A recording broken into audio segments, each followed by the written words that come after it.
Hello mga ka-legit Dover Gods, another updates kung saan narito na nga ang naging epekto ng pagkakabawi, no? Nagkakaroon na po siya ng epekto dito po sa tahanang pinakamasara. Ang lahat ng yan, but before that, if you haven't subscribed yet to my YouTube channel, please don't forget to like, share, and subscribe at hit mo na rin ang notification bell for more showbiz updates. Bago tayo magpatuloy sa ating updates for today's video, ay nais ko po muna magpasalamat sa lahat po ng mga legit viewers, subscribers, and legit Dover Gods. Hello po sa inyong lahat at maraming salamat sa palagian ninyong panonood. And for today's video, ito na nga, no, dahil headline po sa Philippine Star, ito po yung kanilang caption, tahanang pinakamasaya, tape drop it Bulagas name for noontime show. So pagkatapos nga daw di umano na makuha or mabawi ng TVJ ang titulong It Bulaga, ang trademark, sunod-sunod na po yung mga kamalasang nangyayari dito po sa tahanang pinasara. The noontime variety show of television and production exponent incorporated or tape on GMA Network, currently hosted by Paulo Contis and Isko Moreno, has dropped the It Bulaga name and goes by tahanang pinakamasaya.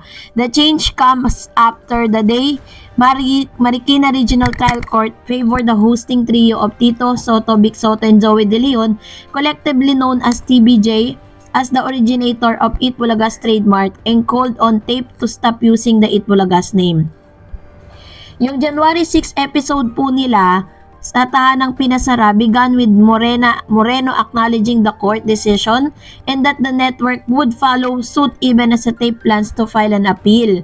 So doon po sa kanila pong statement na tinanggap po nila yon. Pero alam nyo po ba na sunod-sunod po yung mga nangyayari, kumbaga parang may bad effect po talaga ito doon po sa pagkakabawi, no, ng TVJ sa titulong It Bulaga. Dahil mula po nung nabawi ng TVJ ang titulong ito, sunod-sunod na rin po talaga nagda-drop yung kanilang ratings, no, sa telebisyon.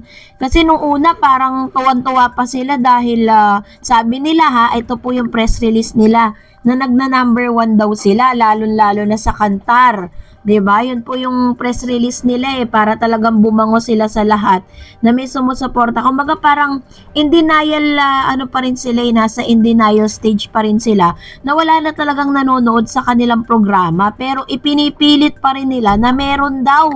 So ito naman mga yung mga advertisers naman naniniwala naman sa kanila, 'di ba? Dahil may mga ratings sa lumalabas So binapakita lang talaga dito na isa sa mga nagiging rason kung bakit nga pinapanood pa rin, no, may mga mangilan-ngilan na nanonood dahil na rin po dun sa pagkakaroon ng parang curiosity sake lang, 'di ba? Sabi po nila, pero fresh episode tayo mula ngayon, laging good vibes lang at love dahil ang mahalaga hanggat nandyan po kayo, kami ni Paulo at ang aming mga kasama dito sa tahanang pinasara, tuloy-tuloy ang tulong at saya sorpresa, all in, sabi dyan. But behind Moreno's Contis were audience member holding up balloons, banners, and support of Contis, Alexa Miro, and twins Cassie, Mabi, Ligaspi, who were celebrating their 23rd birthday. Yun yung panahon na birthday niya One banner particularly read with stand with tape using the production's company's logo. Contis, Moreno, all their co-hosts were careful not to mention It Bulaga or even show any of its logo during the episode. Biruin po ninyo Tape Facebook page has also changed its cover photo with the image of the title card that reads Tahanang Pinakamasaya. TVJ meanwhile celebrated their victory by singing the It Bulaga theme song while wearing t-shirt and board that shows name on today's episode of their noontime show on TV5. So yun po yung naging celebration po nila, no. And isa sa mga napansin nga po natin dahil po dun sa mga bagay na ito, nag-aantay po tayo, no, dahil nakita po nila yung bad effect nung pagkakapawi ng TVJ. Kasi mula noon talagang nilalangaw na yung mga live po nila. Tapos sinasabi nila dumadami daw yung mga advertisers nila na Diyos ko, ginawa pa nila tayong tanga-tanga, 'di ba? Habang pag pinanood nyo po ng buo yung kanilang programa, paulit-ulit lang yung mga advertisers po nila. Pero isa sa mga, ito na yung magiging sanhi niyan eh, magkakaroon na ng big effect yan dito po sa, maaari ngayon hindi pa nila ramdam yan kasi unang buwan pa lang, 'di ba, pagpasok ng January, doon pa lang. Pero sabi nga po nito mga host na ito, nagsistand daw sila for tape. Syempre nga naman, pagtatanggol nila yan dahil amo nila yan eh. Yan po ang nagpapasweldo sa kanila eh. Kaya kailangan nilang tumayo doon po sa ano na yun, doon po sa naging kung ano man po yung pinaglalaban po nila, 'di ba? So, according po dito po sa Philippine Star na ang tape daw di umano, nananahimik lang ngayon, pero after po within the period of time, aapila pa rin sila. Kahit pa sabihin po ng ilang mga abogado na mahal daw, pag marami daw gagastusin ang tape kapag umapila sila dito po. Pero ipupurso pa rin nila eh, kasi yun ang sinabi ni Attorney Maggie eh. At iyon din po yung kanilang statement dito po sa Philippine Star that they are going to appeal. Yan o, Television and Production Exponent Incorporated plans to appeal the decision of the Marikina Regional Trial Court that favored the hosting of trio Tito Soto, Vic Soto, and Joey De Leon, collectively known as TVJ. So, yun po yung ilan sa mga bad effect no na nararanasan po nilang right now. Sana lang po mas maging silbing aral po ito sa kanila, no. Wag na sila magmatigas. Ibigay na nila kung kanino yung nararapat, no? So, dahil dyan, narito ang ilan sa mga komento po ninyo patungkol naman sa update po natin. Magbasa tayo. Unahin po natin ang komento ni Avelina Soriano. Pwede naman na sa tingin ng mga vloggers, defenders ng tape, na dami silang ads kahit paulit-ulit yung products kasi nga bayad noon pa nga mga yan. So ngayon, wala nang bayad yan, naubos na lahat ng halos host at kandidatura nilang congressman at mayor noon pa.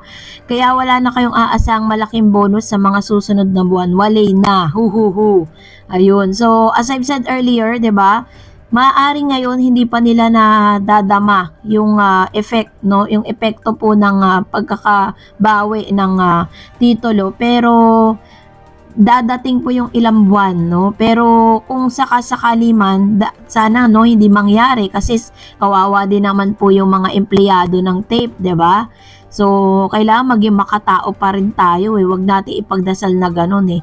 Ang ipagdasal lang natin is huwag na silang umapila, ibigay na nila ng freely sa TVJ yung totoong owner ng titulo ng Itbulaga para po wala nang mangyaring kung ano-anong kamalasan sa kanila, 'di ba? Kasi parang sa pagmamatigas kasi nila mas lalo pong hindi nagiging maganda yung effect. And aside from that, sabi din po ni Empron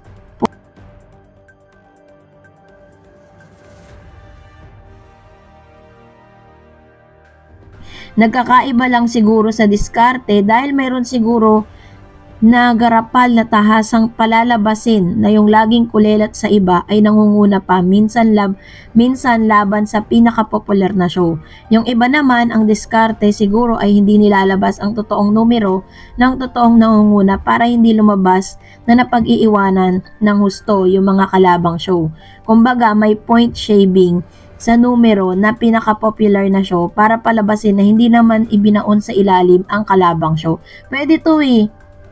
Iba kapag po lumalabas yung rating, parang point lang po talaga yung pinagkaiba dun po sa number 1. Pwede yan eh, kasi parang, para at least, diba, magkaroon pa rin talaga ng kompetisyon. Kasi, aside from, dito po kasi sa mga agency na to, ang nagbabayad po kasi talaga dyan ang mga advertisers. Ngayon, kung marami po silang mga kumbaga shows, 'di ba, na tatrabahuin, 'di ba? Kaya ginagawa talaga nila yan. Meron talagang something dyan. Kasi dati nangyari na yan eh. Na booking na yan. Na meron pong binabayarang mga kabahayan na naglalagay sila doon ng isang gadget na kung saan makikita po or mamomonitor kung ano yung pinanonood po nila. And that's it for today. For more videos and updates, please don't forget to like and subscribe. And please don't forget to follow my Facebook page, Dark Eds TV. God bless everyone. See you on my next vlog.